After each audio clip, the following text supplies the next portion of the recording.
어찌하여 나를 선하다 일컫느냐. 하나님 한 분 외에는 선한 이가 없느니라. 내가 계명을 안 하니 살인하지 말라, 간음하지 말라, 도적질하지 말라, 거짓 증언하지 말라, 속여 빼앗지 말라, 내 부모를 공경하라 하였느니라. 그가 여짜오되 선생님이여 이것은 내가 어려서부터 다 지켰나이다. 예수께서 그를 보시고 사랑하사 이르시되 내게 아직도 한 가지 부족한 것이 있으니 가서 내게 있는 것을 다 팔아 가난한 자들에게 주라. 그리하면 하늘에서 보화가 내게 있으리라. 그리고 와서 나를 따르라 하시니 그 사람은 재물이 많은 거로 이 말씀으로 인하여 슬픈 기색을 띠고 근심하며 가니라. 아멘.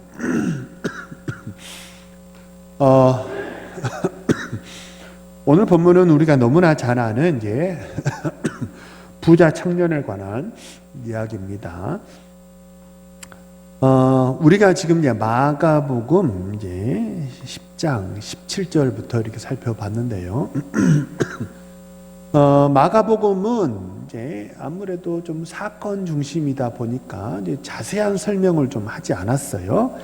17절에 보면 예수께서 길에 나가실새 한 사람이 달려와서 꿇어 앉았다. 한 사람이다 이렇게 소개를 해요. 근데 마태복음에는 이 사람이 청년이다 이렇게 소개를 하고요.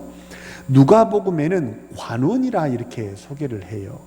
그러니까 이렇게 이 모든 것을 종합해 보면 이 사람은 청년인데요, 고위직에 올랐고 돈도 많은 그런 한 사람의 이야기입니다. 당시에 예수님을 찾아오는 사람들의 면면을 좀 살펴보면요, 이렇게 막 잘 나가는 사람이 예수님을 찾아오는 경우는 되게 좀 드물었습니다. 예수님을 찾아오는 사람은요, 되게 좀 큰 어려움을 겪는 문제, 도저히 어떤 방법이 없어가지고 주님 밖에는 솔루션이 없어서 어쩔 수 없이 주님을 찾아오는 사람, 그런 경우가 거의 대부분이었어요. 예를 들면 우리가 이제 마가복음을 보는데 이 본문 앞에는 이제 혈루병 걸린 여인도 나오고요, 회당장 야이로도 나와요. 회당장은 사회적으로 저명 인사였거든요. 그럼에도 불구하고 주님을 찾아올 수밖에 없었던 이유가 뭐냐면 딸이 죽을 병에 걸렸기 때문이에요. 그러니까 이렇게 뭔가 큰 어려움에 처해서 이렇게 도저히 다른 방법이 없어서 주님을 찾아오는 경우가 대부분이었습니다. 그런데 이 청년은 결이 달라요. 문제가 있어서 주님을 찾아온 게 아니에요. 이 청년은 소위 우리식으로 말하면 되게 성공한 청년입니다. 돈도 많고 사회적으로 명성과 지위도 얻는 그런 관원이에요. 게다가 이 모든 것을 젊어서 이루었습니다. 그러니까 참 더할 나위 없이 참 좋은, 그러니까 참 이 사람은 괜찮은 사람이에요. 게다가 17절을 보면요, 한 사람이 달려와서 꿇어앉아 묻자오되 그러잖아요. 그러니까 주님에게 찾아와서 뭔가 이렇게 꼿꼿하게 내가 그래도 관원인데 하고 인내하고 이렇게 막 이렇게 뻣뻣하게 주님께 이렇게 다가와서 물은 게 아니고, 내가 이래봬도 관원인데 당신이 메시아라면 질문에 답을 좀 내놔봐, 뭐 이런 식으로 주님에게 다가온 게 아니라는 거예요. 오자마자 어떻게 했어요? 딱 꿇어 앉아서 엎드렸단 말이에요. 그러니까 이 태도도 되게 좋습니다.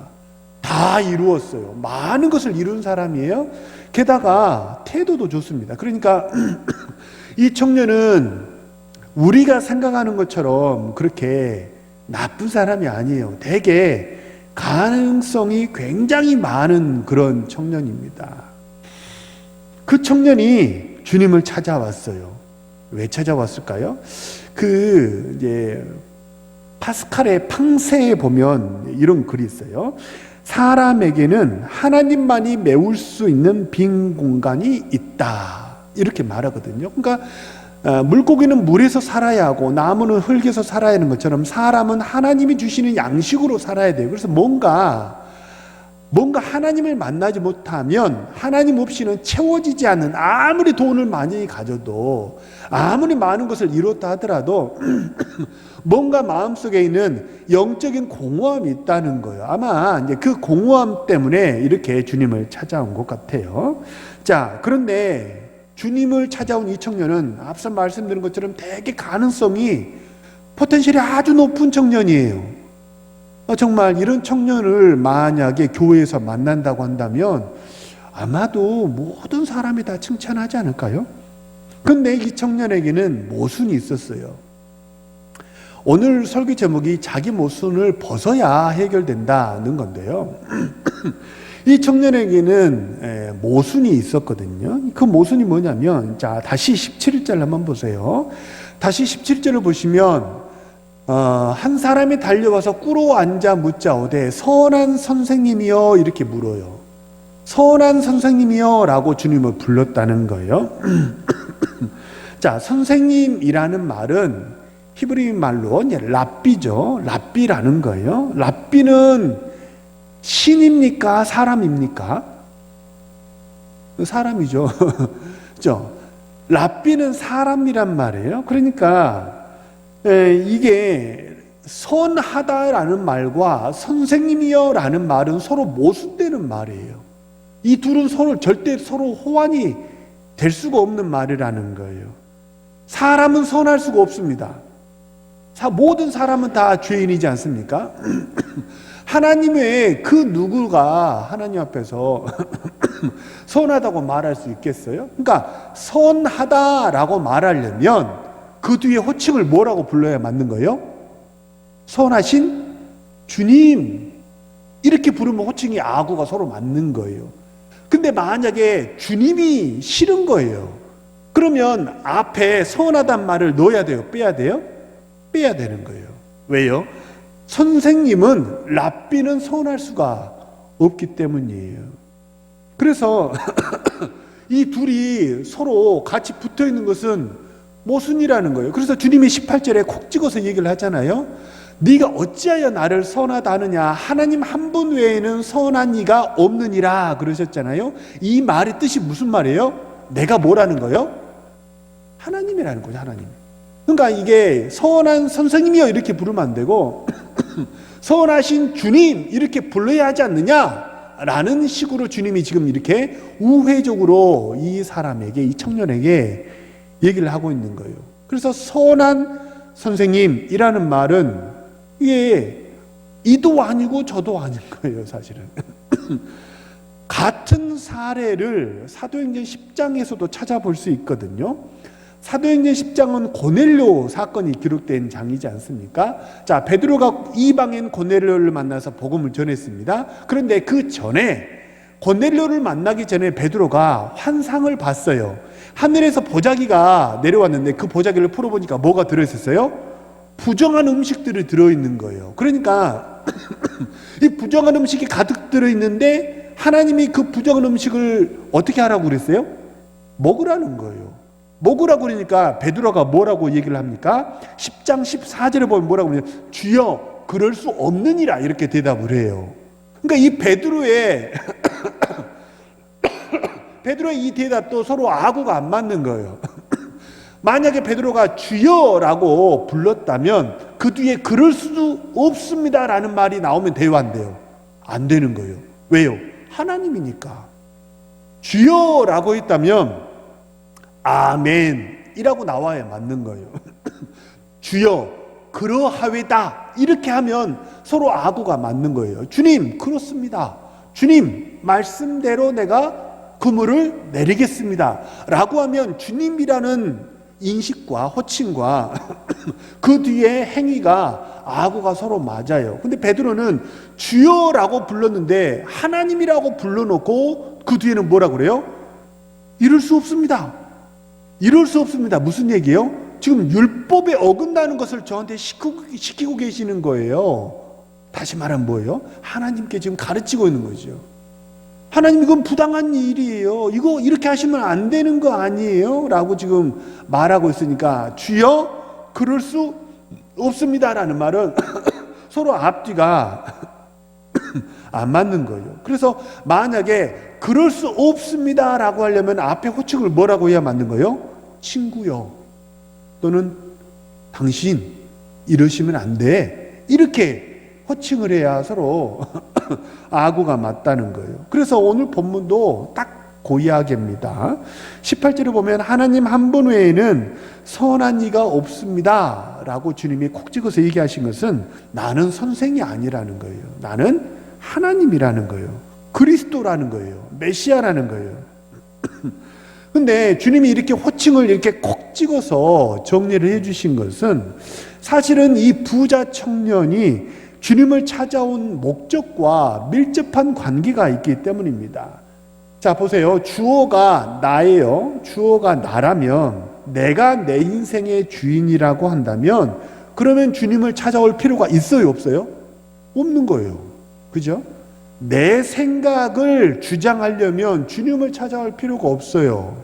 그냥 내가 내 인생의 주인이기 때문에 내 생각대로 그대로 쭉 살면 됩니다. 그렇죠? 근데 만약에 주어를 하나님으로 둔다면 내 인생의 주인을 하나님으로 둔다면, 하나님을 왕으로 인정한다면 어떻게 되는 거예요? 이게 바뀌어야 되는 거예요. 내 생각대로 하는 게 아니라 하나님의 뜻대로 그대로, 인도하시는 대로 그대로 순종해 가야 된다는 거예요. 왜요? 주님을 찾아온 이유와 목적이 뭐예요? 내가 스스로, 사람이 스스로 메울 수 없는 인생의 구멍이 있기 때문이에요. 그 구멍을 하나님만 메울 수 있다 그러면 어떻게 해야 돼요? 하나님이 인도하시는 대로 그대로 가야 된다는 거예요. 내가 내 인생의 주인이라 그러면요, 이 악물고 열심히 살면 됩니다. 그죠? 어떻게든 싸워서 이기고요, 세상은 전쟁터라고 생각을 하고 내 편은 아무도 없다고 생각하고 아무도 믿으면 안 돼요. 인생은 독고다이야 이렇게 생각하고 정말 한 사람 믿지 말고 새벽부터 밤까지 열심히 그렇게 일하면서 돈 벌고 그렇게 이제 세상에서 성공해야 합니다. 근데 만약 하나님을 왕으로 주인으로 모신다고 한다면요, 이게 다르다는 거예요. 세상 방법대로 살지 말고 하나님 인도하심대로 살아야 된다는 거예요. 근데 지금 이 부자 청년은 어떠냐면 하나님을 주인이라고 생각해서 찾아와 놓고 자기 생각을 지금 이제 펼치고 있다는 거예요. 혹시 우리도 그러지 않는지 한번 되돌아봐야 돼요. 우리가 예배한다는 것은 하나님 앞에 엎드려 절하는 거거든요. 그러니까 이 부자 청년이 주님께 와서 꿇어 엎드렸다는 것과 우리가 예배한다는 것은 사실은 같은 의미입니다. 경배예요. 굴복이에요. 그러면 주님께서 인도하시는 그대로, 주님이 인도하시는 그대로 순종하시는 우리 신실한 주의 백성 되시기를 소망하고 축복합니다. 그러면 어떻게 된다는 거예요? 그러면 답을 얻을 수 있다는 거예요. 근데 이 부자 청년은 마치 21세기 용어로 바꿔보면 교회에 와서 하나님께 기도하면서 뭐 하는 거예요? 이래야 되지 않느냐 저래야 되지 않느냐라고 자기 주장을 펼치고 있어서 서로 앞뒤가 맞지 않고 모순이 되고 있다는 거예요. 자, 이 부자 청년의 모순은 호칭에서 그치지 않습니다. 19절 이하를 보면요, 주님이 몇 가지 율법을 나열하셨어요. 네가 계명을 안 하니 살인하지 말라 블라블라 이런 계명을 이야기를 하니까 20절에 보면, 자, 한 페이지 넘겨보세요. 20절에 보면 이 부자 청년이 뭐라고 그러냐면, 그가 여짜오다 선생님의 내가 이것은 언제부터요? 어려서부터 다 지켰대요. 대단하죠? 그러니까 이 율법적인 종교적인 열심이 대단한 청년, 굉장히 가능성이 높은 청년이라는 거예요. 자, 어려서부터 율법을 다 지켰대요. 근데 이게 서로 모순, 선생님이요 라면서 이것을 다 지켰다고 말하는 것이 사실은 또 모순이에요. 자, 보세요. 율법은 일종의 CT 찍고 MRI 찍는 거예요. CT, MRI는 엑스레이에서, 초음파에서 찾지 못하는 것 죄다 다 찾아준다는 거 아니에요, 그죠? 그쵸? 찍어 보셨죠? 저 허리에 디스크가 한번 온 적이 있어가지고 찍어봤는데, 야, 정말 그것도 해상도가 높은 걸로 찍으니까 이야 정말 실감나게 다 보이더라고요. CT MRI는 그 속에 있는 것들을 죄다 보여주잖아요. 그러니까 율법이 마치 무엇이냐면, 율법은 우리 안에 숨겨져 있는 악한 죄들을 다 찾아내는 게 율법입니다. 그래서 율법은요, 율법을 준행하면 준행할수록 뭐 하게 되는 거예요? 내 안에 죄가 많다는 걸 깨달아요? 내가 의롭다는 걸 깨달아요? 네, 많다는 걸 깨닫게 되는 거예요. 율법은 지키면 지킬수록 어떻게 되냐면, 그게 CT고 MRI라 심장과 장기와 폐부 속에 사람들에게 아무에게도 말하지 않는 나의 마음속에 있는 숨겨진 모든 죄악들을 다 폭로한다는 거예요. 주님 앞에 감추인 모든 것을 다 드러내는 역할이 율법의 역할입니다. 그러니까 율법으로 살려고 하면 할수록 뭘 발견하게 되냐면, 아, 내가 악한 죄인이구나, 내가 하나님을 기쁘시게 할 수 없구나, 내 힘으로 세상을 살 수 없구나라는 것을 처절하게 깨닫는 것이 맞다는 거예요. 이게 순방향이라는 거예요. 이렇게 돼야 맞다는 거예요. 그래서 우리가 로마서에 보면 3장 20절에 보면 뭐라고 그러냐면요, 율법으로는 죄를 깨달음이라 이렇게 말해요. 율법으로는 죄를 깨달음이라. 그래서 사도 바울이 뭐라고 하냐면, 로마서 7장 24절에 보면요, 오호라 나는 곤고한 사람이로다. 이 사망의 몸에서 누가 나를 건져내랴 라고 내적 갈등이 아주 극단에 치달아서 굉장히 괴로움을 토로하는 그런 아주 긴 탄식이 나오거든요. 오호라예요, 오호라. 굉장히 긴 탄식이 나오는 거예요. 엄청 긴 단식으로, 정말 내 안에 두 가지 법이 싸우는구나. 마음으로는, 영으로는 하나님의 법을 기뻐하지만 내 몸은 죄의 이 세상의 정욕과 죄를 좋아하는구나. 그래서 이 두 가지 법이 굉장히 내 안에서 부딪히고 싸우고 있다는 것을 깨달은 거예요. 언제? 율법을 지키려고 하면 할수록 이걸 깨닫게 되는 거예요. 그래서 만약에 이 부자 청년이 어려서부터 율법을 다 지켜 행했다면, 그러면 이 부자 청년 안에는 뭐가 있는 거예요? 정욕과 하나님의 마음, 이 둘 사이에서 굉장한 씨름이 있고 싸움이 있는 거예요. 그 모든 씨름과 싸움의 결론은 뭐가 돼야 되는 거예요? 내가 할 수 없다예요. 율법은 하면 할수록 하면 할수록 뭘 깨닫냐면, 내가 할 수 없다는 걸 깨닫는 거예요. 그 내가 할 수 없다는 걸 깨달으면 어떻게 되는 거예요? 그래서 방향이 어디로 가야 되는 거예요? 하나님께로 가는 거예요. 그래서 우리가 기도하는 거예요. 그래서 처절하게 빨리 실패하는 사람일수록 인생에 성공한다는 그 말의 뜻이 뭐냐면, 실패하면 할수록 내가 할 수 없다는 걸 깨달으면 깨달을수록 더 빨리 하나님께 엎드리고 성령의 은혜와 역사하심을 간구하는 절대 의존적인 그런 신앙인이 된다는 거예요. 하나님밖에 없어요. 주님 외에는 내 인생에 답이 없습니다. 이렇게 하나님 바짓가락 붙잡고 마치 누구예요? 수로보니게 여인처럼 아무리 누가 뭐라 해도 괜찮습니다. 주님, 저를 개라고 해도 괜찮습니다. 근데 개도 주인의 상에서 떨어지는 부스러기를 먹지 않습니까? 라고 주님을 붙잡았던 그 바짓가랑이를 절대 놓지 않는 거예요. 왜요? 답이 그거밖에 없으니까. 이렇게 가는 것이 신앙의 순방향이라는 거예요. 근데 이 부자 청년은 어려서부터 율법을 다 지켰다는데 결론이 어떻게 난 거예요? 주님을 버리고 슬픈 기색을 띠면서 다시 돌아갔다는 거예요. 그런데 이게 아구가 서로 안 맞다는 거예요. 교회에서 하는 모든 행위는요, 다 예수 그리스도를 지향하고 있습니다. 교회에서 하는 모든 것은요, 다 하나님을 지향하고 있어요. 성령 충만을 지향하고 있는 줄로 믿으시길 바랍니다.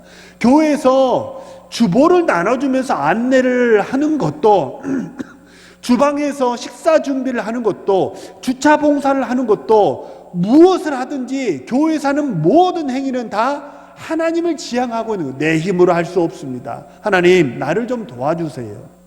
하나님을 지향하고 있는 거예요.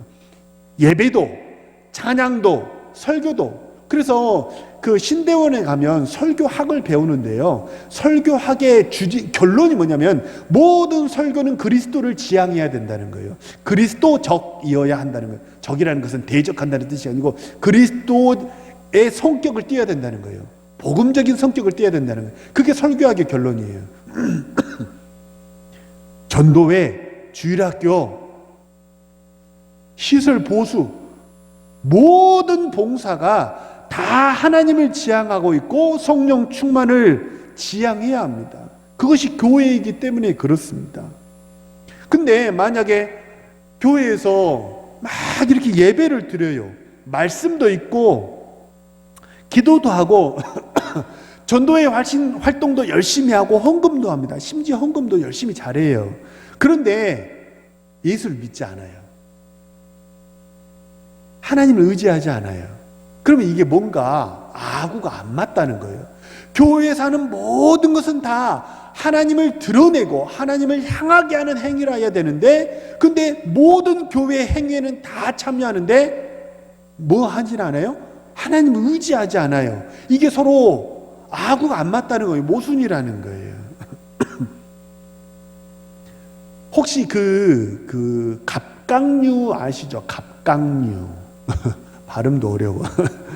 갑각류 같은 그 동물을 외골격 생물이라 하고, 우리 사람과 같은 동물을 내골격 생물이라고 한다고 해요. 외골격 생물은 예를 들면 껍질이 어디 있다는 거예요? 골격이 어디 있다는 거예요? 바깥에 있다는 거예요. 예를 들면 뭐예요? 이제 무슨 갑각류, 가재, 그런 애들이 대표적인 거죠.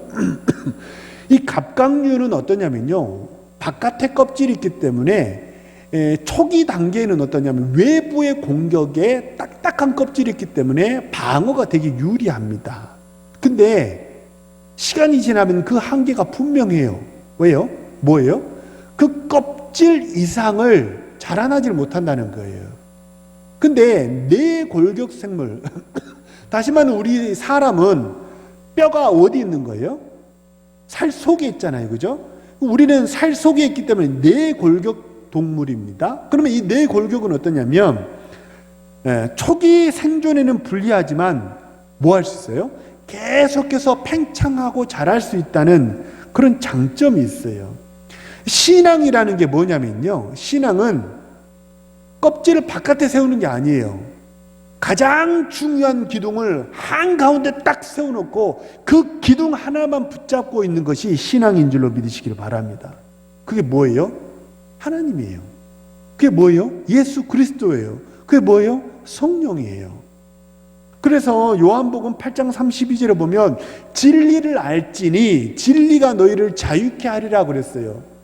진리 뭐예요? 하나님 말씀이죠. 말씀이 곧 하나님이고 예수님이고 성령이고, 그죠? 빛이시고. 요한복음 1장에 보면 이게 다 같다고 나오잖아요. 성부, 성자, 성령이 같고 말씀이 같고, 그걸 또 비유적으로 말하면 그 빛이에요, 세상에. 가장 중요한 거 하나만 잡는 거. 그 기둥을 가운데 한가운데 탁 하냐 받고 그 기둥만 붙잡고 있으면 계속해서 성장할 수 있을 줄로 믿으시기 바랍니다.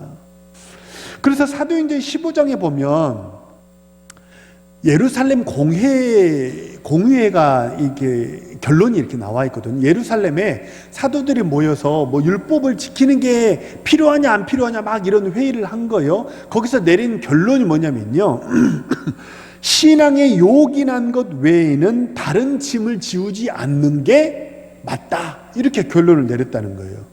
신앙에 요긴한 거, 그거 외에는 신앙에 도움이 되는 거, 신앙 성장에 도움이 되는 거, 이것만 붙잡고 나머지 것들은 다 뭐라는 거예요? 사소한 거니까 그런 거 신경 쓰지 말라는 거예요. 교회에서 점심밥 뭐 나오는지 그거는 신앙에 도움이 되는 거예요? 사소한 거예요? 중요한 거예요. 아니죠. 조금 주게 조금 맛있게 먹으면 힘들어하니까, 그죠? 그건 사사로운 거잖아요. 그거 중요한 게 아니라고. 예배당 배치를 어떻게 했냐?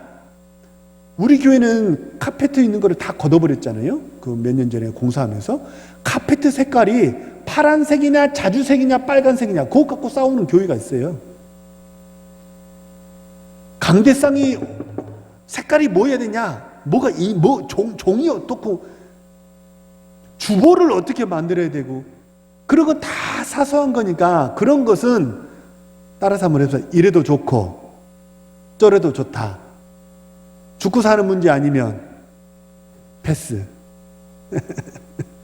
패스해버려야 돼, 패스. 그 사소한 것에 신경 쓰면요 절대 신앙이 잘하지 않아요. 왜요? 뭐니까? 외골격으로 가는 거예요. 기둥과 껍질을 내가 많이 세워놓은 거예요. 그러면 그 한계에 턱하니 부딪혀가지고 신앙이 잘하지 않는다는 거예요. 그 골격을, 껍질을 바깥에 세우면 막 이래야 됩니다 저래야 됩니다 라고 말하면 그것이 처음에는 나를 보호해 주는 것 같아요. 뭔가 이루어지는 것 같아요. 근데 그게 아니라는 거예요. 요긴한 거, 그거 외에는 아무것도 우리가 주장해서는 안 돼요. 그래서 신앙의 방향은 한가운데 중요한 것은 하나님입니다.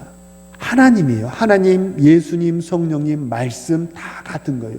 그 기둥을 한 대 딱 박아놓고 중요한 것은 그게 왔다 갔다 하면 되는 거예요. 뭐예요? 나한테 오면 뭐예요?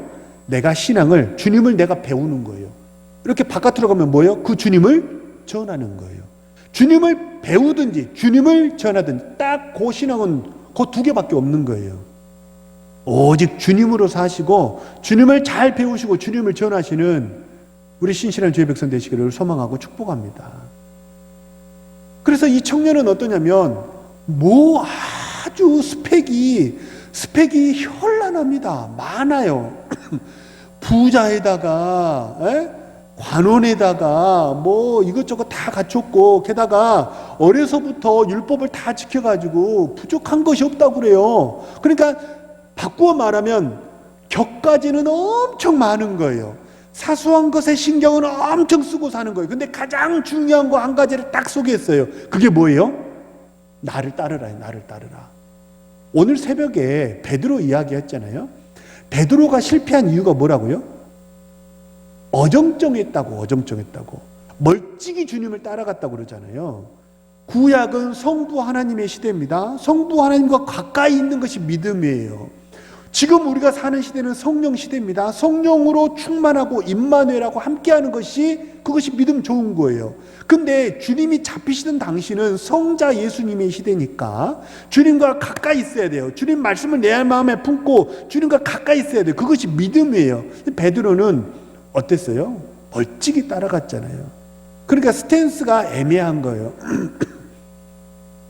그래서 실패했다는 거예요. 격가지를 다 잡았어요.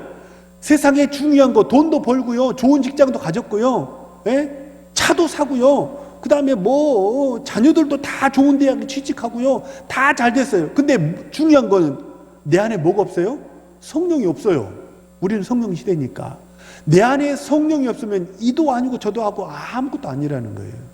다 무너져 버린다는 거예요. 그냥 딱 한마디로 말하면 비 안 오는 구름이에요. 비 안 오는 구름. 뭔가 막 있는 것 같은데 설령 딱 진짜 그 사람을 딱 만나서 얘기를 나눠보고 고난의 상황에서 그 사람이 하는 걸 보면 그냥 세상 사람하고 다를 바가 없는 거예요. 왜요? 가장 중요한 뭐가 없기 때문에? 성령이 없기 때문에.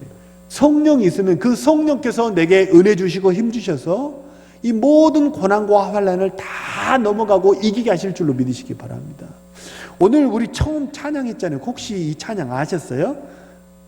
하나님 사랑 변치 않는다. 들어보셨어요? 아주 쉬운 찬양이에요. 근데 가사가 참 좋아요. 하늘의 것을 구하면 산대요. 하늘의 것을. 뭐예요? 하나님.